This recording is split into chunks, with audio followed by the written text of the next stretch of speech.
সোমবার ভোররাতে ইউক্রেনের আকাশে বিকট বিস্ফোরণ, রাশিয়ার ড্রোন ও ক্ষেপণাস্ত্র হামলায় কেঁপে ওঠে কিয়েভ সহ পার্শ্ববর্তী এলাকা। বেসামরিক স্থানে হামলার কারণে নিহত হয়েছেন একাধিক এবং আহত হয়েছেন অনেকে।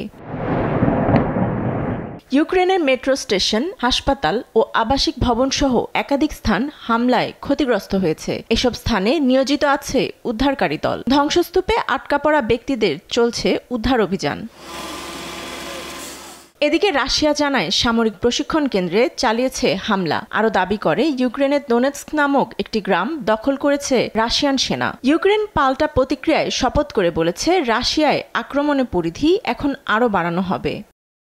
প্রতিরক্ষায় আমরা আর ঘরে বসে থাকবো না, এই প্রতিক্রিয়ায় আমাদের কোনো সহায়তা করেনি, উল্টো আমাদের মানুষের মৃত্যু ও ক্ষয়ক্ষতি এনে দিয়েছে।